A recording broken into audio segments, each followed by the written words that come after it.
천간의 특성 보겠습니다. 천간의 개념을 공부를 했고, 이제부터는 천간이 가지고 있는 이 각각의 글자가 가지고 있는 특성을 하나씩 공부를 해보겠습니다. 지지는 지금 공부할 시간이 아니니까 이거는 지워버리고, 그죠?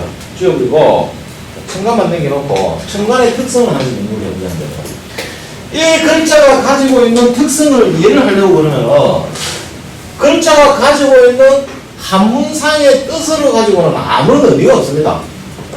이거를 갑이라고 이름을 지었는데, 그러면 한문으로 꼭편에 찾아보면 갑옷, 갑 이렇게 나와 있습니다. 이 글자가 실제로 갑옷하고 무슨 연관이 있느냐? 아무 연관이 없죠. 아무 상관없습니다. 그럼 왜 갑이라고 지었느냐? 모르지 뭐. 왜 갑이라고 지었느냐? 무슨 이유가 있겠죠. 굳이 따지고 본다면 이것이 뜻하는 것이 소나무와 같은 거는 큰 나무를 갖다 상징한다. 큰 나무가 이것과 닮았으므로 그런 속성을 가만히 보니까 소나무는 이 갑옷을 입고 있잖아요. 그래서 갑옷 갑자를 써가지고 퍼뜩 이것이 큰 나무다 하는 것을 빨리 알아듣게끔 유사하게 이름을 짓지 않았나, 그렇게 추정만 한번 해보는 거죠. 또 을이라는 글자는 생김새가 꼬불꼬불하게 생겼다 입니다. 그래서 이거는 잡초처럼 생겼다. 잡초들이 넝쿨 이런 것들이 자라나는 게 보면 꾸불꾸불 이리 자라잖아요. 그래서 글자 모양을 을목이다. 요거는 또 기고 이거는 질이다. 그죠? 아까 천간은 기고 지지는 질이다. 이렇게 얘기했는데 이 양음도 나눠 놓고 보면은 갑은 질이고 갑은 기고 을은 질이다. 그래 보는 거죠.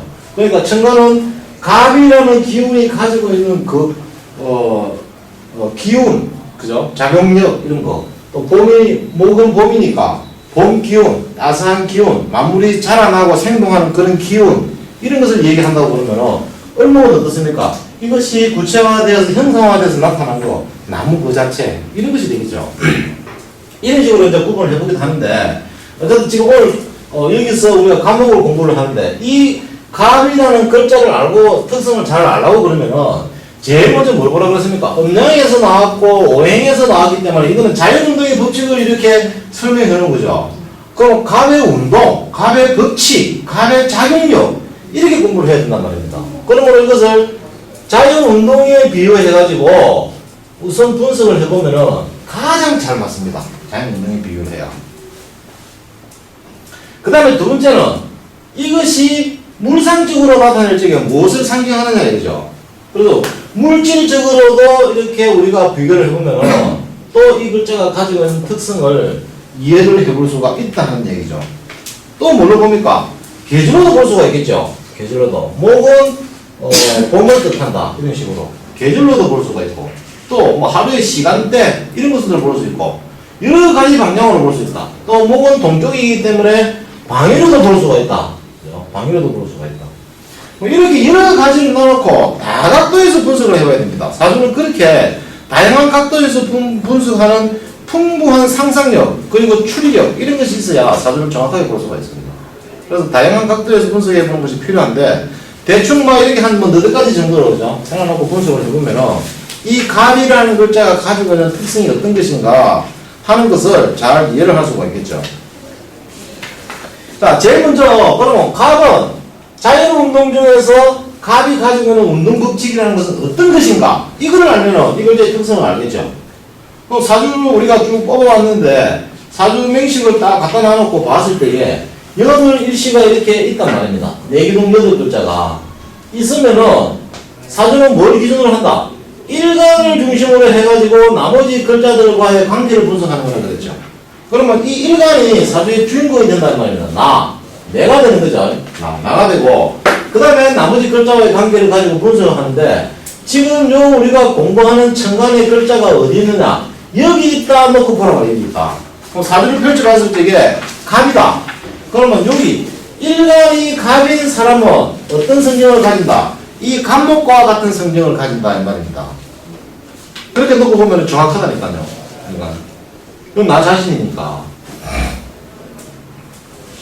사주 뽑아놓은 거 있으면은 일간이 갑인 사람 있으면 찾아놓고 보세요. 맞나 안 맞나? 자, 봅시다. 갑목은 어떤 작용입니까? 양운동, 음운동 중에서도 가장 첫 번째 일어나는 목운동, 그죠? 목운동이고, 그 다음 이 목화 토금수 오행이 각각 작용을 일으켜서 마지막 소멸되어 가기까지 최초로 일어나는 작용이다. 그 중에서도. 목 중에서도 양이고, 그 중에서도 자연운동 중에서도 가장 먼저 일어나는 작용이죠. 100m 달리기를 해 나간다 그러면은 출발선상에 서가지고 탁 튀어나가는 바로 이 작용이다. 이 작용이다. 그래서 제일 앞서서 힘차게 달려나가는 선생님으로 힘차다. 힘차다. 그냥 그렇게 얘기하면 됩니다. 힘차다. 그럼 힘차면 어떻습니까? 직선 운동을 하죠. 그죠? 곡선 운동이 아닙니다. 목은 직선 운동을 한다고 그랬잖아요. 이거는 직선 운동을 한다. 직선 운동을 한다. 그 다음에 직선 운동을 함으로 해가지고 좀 힘있다. 추진력이 좋다. 그죠? 그 다음에 또 어떻습니까? 직선적으로 뻗어나가려고 하기 때문에 가다가 부딪히면 돌아갈 줄은 모른다. 그래서 자기의 주장을 굳건히 내세우려고 하니까 사람이 좀 고집이 좀 있겠다. 자기 주장을 좀 강하게 내세울 수가 있겠구나. 그렇게 볼 수 있겠죠. 또 시작하는 단계로 뭔가 시작하는 것을 좋아하겠다. 일을 새롭게 시작하는 걸 좋아한단 말이죠. 새롭게. 이런 사람이 있습니다. 일이 하나 만들어지면은 그것을 자꾸 이렇게 키워서 확대시키는 사람이 있고, 하나 좀 만들어지면은 또 새로운 거 하나 만들고, 또 만들고 또 새로운 거 하나 만들고, 이렇게 산발적으로 자꾸 일을 벌리는 것을 좋아하는 사람이 있고, 감독은 이런 스타일이죠. 자꾸 새로운 것을 좋아한다. 새로운 것을. 제일 앞에 있으니까. 그래서 시작을 좋아한다. 그죠? 시작하는 것을 좋아한다. 그 다음에 시작하는 기호니까 힘차다. 힘차다. 그러므로 해서 이건 자기 주관이 좀 강하다. 또는 이걸 다른 말을 하면은 나쁘게 표현하면은 고집도 좀 있겠다. 이런 식으로 표현이 됩니다. 벌리는 걸 좋아한다. 그죠? 벌리는 걸. 그 다음에 제가 앞에 있으니까 앞장서는 것을 좋아하겠다. 우두머리, 리더, 이런 것을 좋아한단 말이죠. 뭔가 자기가 주도해가지고 끌고 나가고 리드하는 것을 좋아하지, 남에게 끌려서 수동적으로 시키는 것을 따라하는 그런 것은 좀 특성이 안 맞겠다. 실제로 그런 것이 있죠. 그런 형상이. 또 이것을 물상적으로 이번에 더 표현해봅시다. 물상적으로 표현해보면 어떤 작용이 나타나겠습니까? 감목은 큰 나무, 고목나무 같은 거, 이런 것을 뜻하죠. 큰 나무, 키가 큰 나무, 하늘 높이 솟아 올라가려고 하는 그런 성질을 가지고 있다. 그래서 이 나무는 오행 중에서도 유일한 생명체에 속합니다. 그죠? 생명체에 속합니다. 생명체에 속함으로 살려고 하는 의지가 강하다. 그런 생각이 제일 먼저 들고, 그 다음 높은 곳에 올라가고자 하는 욕구를 가지고 있으니까 시작부터 시작해서 꿈이 크다, 이상이 크다 이 말입니다. 그래서 때로는 좀 현실적인 생각을 좀 못할 경우가 있습니다. 비현실적인 면이 상당히 있죠. 한번 보면 목의 작용이 이런 것이잖아요. 땅에 씨앗을 뿌려놓으면 이것이 처음으로 이렇게 뾰족 싹을 내밀고 솟아 올라오는 이런 작용이지 않습니까? 그러므로 힘차게 올라오는 직선 운동이다. 벌써 이렇게 올라올 적에 어떤 얘기입니까? 큰 나무가 돼가지고 울창하게 커나가는 그런 목표를 가지고 올라오죠. 그래서 시작하는 단계에서는 누구나 다 목표가 큽니다. 사업하는 사람들도 마찬가지죠. 그죠?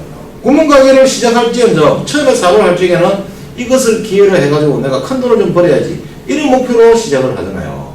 푼돈 조금 벌어야 되겠다, 이렇게 사업 시작하는 사람 잘 없죠. 또 애들도 보면은 성장기에 처음에는 꿈이 큽니다. 초등학교 다니는 애들 물으면 커서 꿈 뭐 거의 뭐 대통령 뭐 이런 식으로 얘기하죠. 그죠? 과학자, 어때 과학자, 장군 이러는데 한 중학교 고등학교 올라오면 어떻습니까? 조금씩 줄어들죠. 그게 뭐 선생님 이런 식으로 내려오다가 대학교 졸업할 때쯤 되면은 막 취직만 했으면 좋겠다. 그죠? 결국은 그렇게 될 값에 우선 시작할 때는 어떻다는 얘기입니까? 꿈이 크다 이겁니다. 그래서 간목 일간의 사람들은 보면은 좀 이상이 크다. 일을 시작할 적에 벌써 쫀쫀하게 잘 안 한다 이겁니다. 일단 스케일 있게 미래에 큰 어떤 그런 걸 내다보고 좀 크게 일을 잘 벌린다 이 말이죠. 그 대개 이런 사람들 보면 시작은 잘하면서 단점이 뭡니까? 마무리가 약합니다. 일을 막 벌리기는 벌린다고 어떻게 정리를 해야 될지 감당이 잘 안 되죠. 그러니까 옆에서 누가 따라다니게 됩니다. 이런 사람들은. 디스타크를 해주는 사람이 항상 있어야 돼요. 그러니까 우두머리 기질이고 리더 기질이죠. 마무리는 어느 동네가 잘하겠습니까? 이 동네. 이 동네는 마무리 짓는 거 전문이잖아. 여기는 마무리 짓는 게 입력이 안 돼 있거든. 무조건 힘차게 앞서서 달려나가라, 치고 나가라, 일 벌려라, 시작해라, 이것만 입력이 돼야 되잖아요. 그러니까 벌리고 있는 거는 기차게 한다니까. 또 뭐 어디 놀러 갈 적에 기획하고 짜는 거 이런 거 계획 세우고 있잖아요. 이거 시키면 틀림없습니다. 금방 만들어냅니다. 여기는 뭡니까? 그거 만들어야 되겠죠, 그죠? 좀 수동적이라, 이게 의미이기 때문에. 해놓은 거, 어떻게 시키는 거 이런 거 잘합니다. 해놓은 거 마무리 짓는 거. 또 딱, 이건 이렇게 하고, 이건 이렇게 하고, 이렇게 딱 범위를 정해가지고 시켜주면은, 그건 아주 잘하죠. 이 동네는, 그러면 짜증난다, 이겁니다. 내 맘대로 할 거다. 내 맘대로 해야 직성이 풀리는 거라고요. 그래서 이거는 좀 그런 기질이 있고, 또 비현실적이다. 그런 것도 있고. 또 이거는 생명체육이면 어떻습니까? 끊기면 죽어버리죠. 바로 죽습니다. 그래서 죽기를 싫어한다. 뭔 말이냐? 겁이 많다. 목은 오행상으로 목은 오장육부에서 뭘 뜻합니까? 눈, 간 이런 걸 뜻하죠. 그죠? 겁먹은 사람 보고 간이 콩만 해서 하잖아요. 그래서 이거는 겁이 많다. 왜? 죽으면 안 되니까. 죽어도 살아있어야 돼. 그죠? 살아있어야 생명체로서 가치를 발휘할 거 아니에요. 그럼 뭐 이런 환희, 토니, 쇠 이런 것들은 생명이 없으니까 죽고 살고의 문제는 아니죠. 자기 쓰임새를 가지고 놀아야 되겠죠. 근데 이거는 살아있어야 돼요. 그래서 겁이 많다. 대신에 또 이렇게 꺾이면 어떻다는 얘기입니까? 죽어버리죠, 그죠? 다시는 못 살아납니다. 그래서 사업을 하다가 한번 실패를 했다. 좌절을 잘한다. 좌절을 하면은 재기가 힘들다. 왜? 이거는 꺾이면은 못 살고 바로 죽는 거기 때문에 어떻게 생각합니까? 나는 끝났다. 이런 생각을 한단 말이죠. 나는 이제 죽었다. 그러므로 나는 희생불명이다. 이렇게 생각을 하니까 한번 좌절에 빠지면은 헤어나기가 쉽지가 않고 또 일을 추진하다가 실패를 하게 되면 어떻다? 극단적인 생각을 할 수 있다는 거죠. 심하면은 한강 다리에 가서 뛰내리는단 말입니다. 나는 끝났다 생각하니까. 그래서 이런 사람들은 특히 이런 경우에 좌절을 겪었을 경우에 주위에서 잘 좀 유려해 줄 필요가 있겠죠. 도와줘야 됩니다. 안 그러면은 저런 사람들은 스스로 뭘 해내기가 쉽지가 않습니다. 신천지 기백이 있고 설치 나가다가 탁 꺾여보세요. 사람이 그럴 만큼 하잖아요. 그 다음에 이건 생명체이기 때문에 살아가지고 그러면은 여러 가지 조건들이 많이 필요합니다. 오행을 봐보세요. 이 목을 위해서 존재한다고 해도 과언이 아니거든요. 이 목은 생명체다. 화는요, 목이 잘 자랄 수 있게끔 따뜻한 온기를 제공해주는 것이 임무다. 토는 목이 뿌리를 내리고 자랄 수 있는 터전이 되어주는 것이 임무다. 금은 목이 무성하고 쓸모없어질 적에 가지치기도 해주고 다듬기도 하고 그런 역할을 하기 위해서 금이 존재하는 거죠. 과일이 익으면 딱딱 잘라서 떨어뜨리기도 하고. 그 다음에 수는 생명수조이고 물이 없으면 나무가 살 수가 없습니다. 그래서 목이 잘 자랄 수 있게끔 생명수를 공급하는 역할을 한다. 그러므로 이 목은 뭐다? 살아가기 위해서는 땅도 있어야 되고 물도 있어야 되고 흙도 있어야 되고 햇빛도 있어야 되고 여러 가지 조건이 있죠. 그죠? 그래서 어떻다? 이것이 성정이 까다롭다. 이것저것 잘 따진다 이 말입니다. 그 다음에 환경이 불순하면 살아갈 수가 없습니다. 온도가 너무 더우면 야 너무 더워 사막에 심어놓으면 그런 소리 안 하겠습니까? 또 한겨울에 꽁꽁 얼으면 너무 춥다. 그죠? 물이 너무 많으면 뿌리 썩겠다. 너무 많다. 물이 너무 없으면 바짝 말라가지고 시들어간다. 말도 많고 탈도 많습니다. 흙도 잘못해 심으면 안 됩니다. 아주 그림이 풍부한 옥토에다가 심어놔야 잘 자라겠죠. 이처럼 목은 환경이 까다롭게 작용을 하기 때문에 성경도 까다롭고 뭐가 일이 잘못되면 물이 없어서 그렇다, 햇빛이 약해서 그렇다 이런 식으로 탓을 잘한다. 탓을, 남 탓을 잘한다. 일이 잘못되면 그거 그렇게 하지 말라니까 이런 식으로 이렇게 했으면 되지 이런 식으로 탓을 좀 잘한다. 그 다음에 또 이 목은 절대적으로 있어야 되는 게 뭡니까? 토죠. 토. 이게 없으면 도저히 못 삽니다. 물론 뭐 요즘은 수경재배도 있고 또 나무를 갖다가 화초를 갖다가 다 꺾어가지고 꽃병에 이렇게 꽂아놔도 당분간은 뭐 살아서 숨쉬고 있지만은 오래 못 가죠. 그죠? 자기 근본적인 역할을 하려고 그러면 뭡니까? 목의 근본적인 임무는 꽃 피워서 열매 다는 것이 자기 임무거든요. 그래서 씨앗을 남겨야만이 종교 보존이 되니까 이실을 남기는 게 목적인데 그런 식으로 잘라가지고 꽃병에 꼽아가지고 그 과일이 열리겠습니까? 안 되는 거죠. 그래서 절대적으로 토가 있어야 된다. 토가. 그럼 이 토를 갖다가 오행의 상생상극으로 목과 토를 놓고 보면은 어찌 됩니까? 목극토 이래 되죠, 그죠? 목극토. 이거 달달달 하라 그랬잖아요. 장부대로 하더라도 그냥 목생화, 화생토, 목극토, 토국수 그렇게 할 수 있는 걸 해라. 오행의 생극관계. 목극토 하는데 목이 토를 극한다 이 말입니다. 이긴다 이 말이죠. 컨트롤하고 제어하고 통제하고 취하고 갖고. 그런데 이것을 갖다가 십신상으로 비교를 해보면은 재물에 해당이 됩니다. 이것이 목의 입장에서 볼 적에는 재물에 해당이 되고 육친적으로는 여자에 해당이 됩니다. 또 처에 해당이 됩니다. 그럼 어떤 얘기입니까? 이게 없으면 도저히 살 수가 없죠. 뭐가 없으면 재물이 없으면 여자가 없으면 처가 없으면 못 산다는 말입니다. 삶의 기반이 없다는 얘기죠. 그래서 이런 것에 강하게 집착을 한다니까. 이런 것에 없으면 못 살아가니까. 그러면 재물이 어디서 나옵니까? 토, 흙이다. 그래서 부동산을 좋아한다. 부동산 투자도 잘 하고 실제로 목들은 주식보다도 부동산에 투자하는 양이 훨씬 많습니다. 재테크를. 그럼 하면 잘 돼요. 잘 되는 분이에요. 네. 그 다음에 여자도 좋아한다. 여자도. 기본적으로 바람둥이 기질이 있다. 또 처가 있으면 어떻다는 얘기입니까? 처의 의지를 좀 하겠다. 물론 사주 구조에 따라 다르겠지만 근본적으로 그런 속성을 가지고 있다는 얘기죠. 왜냐면 이게 우선 문서니까 절대적으로 필요한 겁니다. 또 이걸 인생의 어떤 시기로 놓고 본다 그러면은 요 목은 사람이 자라는 시기, 이거는 청년기, 중년기, 장년기, 노년기 이랬잖아요. 자라는 시기 중에서도 또 앞부분이 있기 때문에 이건 아주 어린 나이죠. 정복이 있죠. 막 그런 정도 되겠죠. 그런 데 해당하니까 아이와 같은 생각을 가지고 있다. 어린 나이처럼 천진난만하고 좀 순수한 그런 성정을 가지고 있겠구나. 실제로 목들이 약한 사람이 별로 없습니다. 착하죠. 그런데다가 또 이렇게 나무를 크게 되면은 이 큰 나무 밑에 그늘을 제공을 하지 않습니까?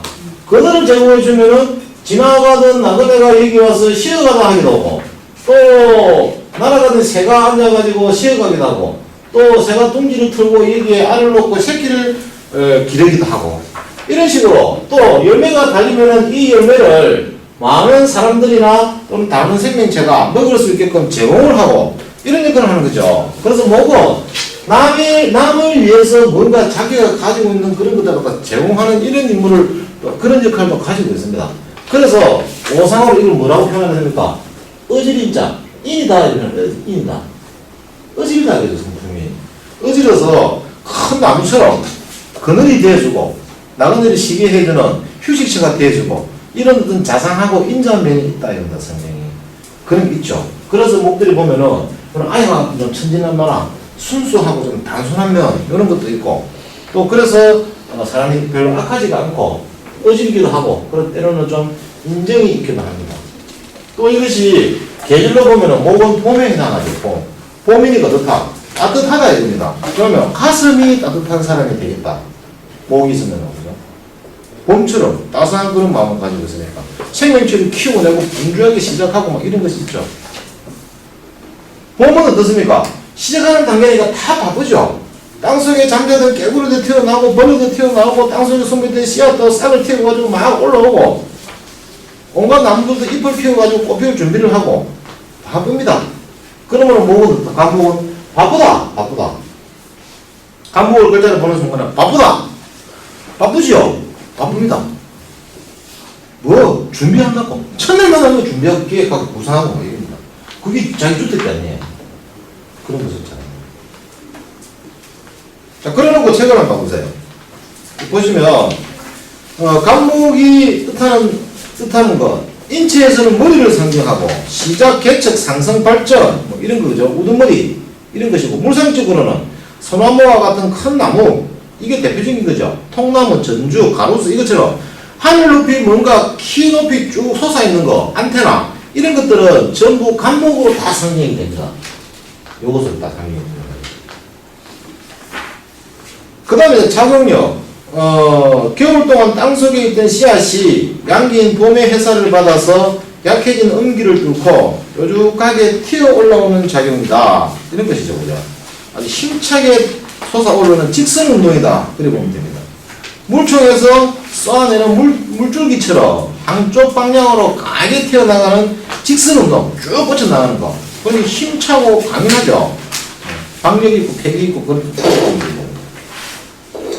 기토를 좋아하고 무토를 싫어한다. 왜냐면 기토는 습하거든요.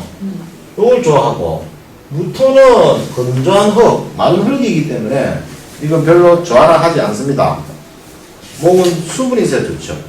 자, 그래서 성질이 어떻다는 얘기입니까? 성질이 곱고 강하며 위로 뻗어오르는 진취적인 기질가 이상이 높고 크다. 그렇죠, 그죠? 한 높이 올라가고자 하는 성질이 있으니까. 그 다음 자존심이 강하고 꺾이거나 다른 사람에게 굽히지 않는다. 이런 성질 때문에 그렇죠. 부러질지언정 굽히지는 않죠. 그래서 감목들이 보면은 자존심이 강합니다. 을목은 자존심이 별로 안 강하죠. 부드러운 갈대처럼 건드리는 거니까. 우두머리 기질이 있고 매사에 추진력과 리더십을 발휘하고 자기 책임을 다한다. 타인의 간섭을 싫어한다. 플레이보이 기질이 있다. 바로 끼겠다 그랬죠. 리더가 되지 못하거나 1등을 하지 못하면 반항적이 된다. 언제나 지가 앞장서야 되고 남보다 리드해 가야 되고 이런 기질이 있기 때문에 끌려가고 수동적인 것을 하라 그러면 잘 못한다 이 말입니다. 인정하고 청순한 마음을 가지고 당당하고 큰 나무처럼 그런 모습이 보이죠. 활기가 넘친다. 적극적, 솔선수범, 그 다음에 무엇보다도 나서기를 좋아한다. 감목들. 그런 얘기죠. 자, 특히 여자가 감목인 경우에 어떻습니까? 이런 리더십 기질, 앞서는 거, 나서는 거, 활동력 이런 게 좋으니까 집안에 가만히 있으려고 하지 않겠죠. 그래서 뭔가 자기 일을 가지고 싶어 하고 또 때로는 실제로 여자가 감목인 경우에는 우두머리 기질, 리더십 이런 것으로 인해 가지고 자기가 가장 역할을 하는 경우가 많습니다. 남자 버리가 좀 신통찮거나 하는 게 마음에 안 들면은 자기가 팔걷어 붙이고 나섭니다. 그 다음 남 탓을 잘하고 시기 질투가 많다. 환경 탓을 잘하기 때문에 그렇다 그랬죠. 자신감이 상실되면 조급해지고 변덕이 심하고 겁이 많고 게으른 사람이 된다. 겁이 많은 거는 생명체이기 때문에 그렇고 또 자신감이 상실되고 조급해진다는 거는 이 좌절감이 들면은 이 죽었다고 생각해버리기 때문에 그렇다는 거죠. 시작을 잘 하지만 마무리가 약하고 감목의 대표적인 특징이죠. 결과가 없으면 시작 일 벌리는 게 잘 벌리는데 결과물이 잘 안 나타납니다. 그래서 뭔가 마무리 지어주는 사람이 필요하다 그랬죠. 좌절이나 실패하면 회복이 어렵다. 그래서 풍질, 두통, 신경통 이런 것은 뭔가 하면은 이 목이 오장육부로 뜻할 적에 머리를 뜻하거든요. 두성을 뜻하고 그 다음에 신경을 뜻하기도 합니다. 머리카락 이런 것도 뜻하지만 신경을 뜻하기도 하기 때문에 감목이 이렇게 상해, 사주팔자에 상해 있다 그러면은 좀 신경이 예민하거나 그런 신경질환이 걸릴 수 있는 그런 가능성도 있습니다. 그래서 이제 건강질병하고 관련해가지고도 이렇게도 해석을 해볼 수가 있다 하는 거죠. 이것이 감목의 특징입니다.